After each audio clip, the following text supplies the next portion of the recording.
नमस्कार, मैं रिंकी बाजपेयी और आप देख रहे हैं लाइव भारत टाइम्स न्यूज। चलिए बढ़ते हैं आज की कुछ खास खबरों की ओर। दिनांक 9 नवंबर 2024 रात्रि के समय श्री राष्ट्रीय राजपूत करणी सेना के राष्ट्रीय कार्यकारिणी अध्यक्ष श्रीला सुखदेव सिंह गोगा मेडी, राष्ट्रीय उपाध्यक्ष योगेंद्र सिंह कटार, अभयराज सिंह गोगा मेडी, प्रदेश उपाध्यक्ष विजेंद्र सिंह चौहान, रामगढ़ प्रदेश महामंत्री विजयपाल सिंह शाजापुर अल्प्रवास पघार कर दिनांक 5 दिसंबर 2024 को करणी सेना सुप्रीमो सुखदेव सिंह गोगा मेडी की प्रथम पुण्यतिथि पर उनके निवास स्थान गोगा मेडी में भव्य मूर्ति अनावरण कार्यक्रम को लेकर सर्व समाज को आमंत्रित करने पधारे हैं। इस दौरान विजयपाल सिंह, जीवन सिंह गुलवा, लोकेंद्र सिंह लौंदिया, रामवीर सिंह तोमर, संदीप सिंह, पिंकू भैया, डॉक्टर हरि सिंह गोहिल, मनोहर सिंह, भगवान देवी सिंह घनसौदा, दिलीप सिंह आदि लोग मौजूद रहे हैं। पूरे ब्रह्मांड में बोलूँगा कि ऐसा व्यक्ति शायद ही कोई पैदा हुआ हो जो सनातन धर्म संस्कृति के लिए, हिंदुत्व की रक्षा के लिए आवाज उठाते आए। वो केवल केवल राजपूत समाज के लिए नहीं, तमाम समाज के तमाम वर्ग के 36 कौम की रक्षा के लिए बात करने वाले व्यक्ति हमारे आदरणीय दादा मार्गदर्शक कहीं ना कहीं हमारे बीच में आज सूक्ष्म रूप में उपस्थित है और निश्चित तौर पे हमारे पे उनका हाथ है और उनका आशीर्वाद हमारे साथ है। उनकी पुण्यतिथि 5 दिसंबर 2024 को प्रथम पुण्यतिथि है। उसमें दादा के निवास पे एक भव्य आयोजन, दादा की मूर्ति अनावरण का कार्यक्रम होना है। उसको लेकर भाभी साहब अभी हाल ही में बिहार पधारे, गुजरात में भी कार्यक्रम रहा, राजस्थान में हर जिले में आप पधार ही रहे हैं। उस कार्यक्रम को लेकर आप यहाँ उपस्थित हुए हैं, आपसे निवेदन करने के लिए पधारे हैं। यहाँ के बाद आप राजगढ़ पधारेंगे और राजगढ़ के बाद कोटा होते हुए झालावाड़ होकर जयपुर पधारेंगे। हम सबको आपसे सीख लेनी चाहिए। एक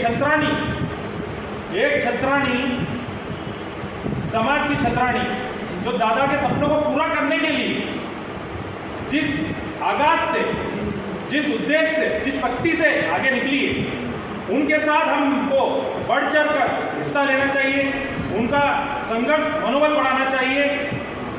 और मैं तो आपको रानी लक्ष्मीबाई का दर्जा दूंगा, क्योंकि हमारे दादा कहीं ना कहीं महाराणा प्रताप का एक रूप थे जिन्होंने 36 कौम को साथ में लेके काम किया, उनका आवाज उठाई। उन्होंने कभी किसी प्रकार का कोई भेदभाव नहीं किया कि फलाना कौम का है या कोई कौम का। उन्होंने 36 कौम को साथ में लेके काम किया। तो आज हमारा भी टाइम है, निश्चित तौर पे समाज के लिए बड़े दुखद का दौर है, बड़ा दुख मनाने का दौर है कि जिस व्यक्ति ने पूरे विश्व में राजपूताना को एक किया, एक जन्म पे लाया, वो व्यक्ति हमारे बीच में नहीं रहा। वो हमारे लिए इतनी बड़ी क्षति है कि कभी आने वाली पीढ़ियों में निश्चित तौर पर 100 साल में पूरी नहीं हो पाई। 400 साल बाद, तकरीबन 400 साढ़े 400 साल बाद महाराणा प्रताप के रूप में दादा पधारे थे और उन्होंने हम सबको एक किया, एक जन्म पे लाया। आज निश्चित तौर पे दादा के साथ चलने वाले, दादा के साथ कदम से कदम मिलाने वाले लोगों ने दादा के साथ जो वादा किया, दादा की मौजूदगी में जो उन्होंने पीठ पे छुरा घोंपा, उनको शर्मिंदा होना चाहिए कि ऐसे व्यक्ति के साथ में हमने काम किया जिसने राजपूताना को एक जाजम पे लाया, राजपूताना को एक शक्ति प्रदान की, देश भर में नाम किया। जो व्यक्ति कश्मीर में लाल चौक पर तिरंगा लहरा कर आता है, जो व्यक्ति खुले मंच से चैलेंज करता है, उस व्यक्ति के साथ आपने इस तरह का कार्य किया, वो निश्चित तौर पे दुखद है, शर्मिंदा करने वाला है, समाज को नीचा देखने के लिए मजबूर करने वाला है।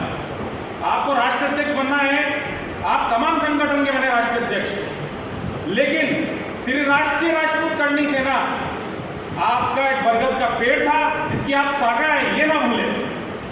यदि आप अपने पिता को भूल रहे हैं तो आप किसी के नहीं हो सकते। जो पिता का नहीं तो किसी का नहीं, ये युगों से इतिहास गवाह है।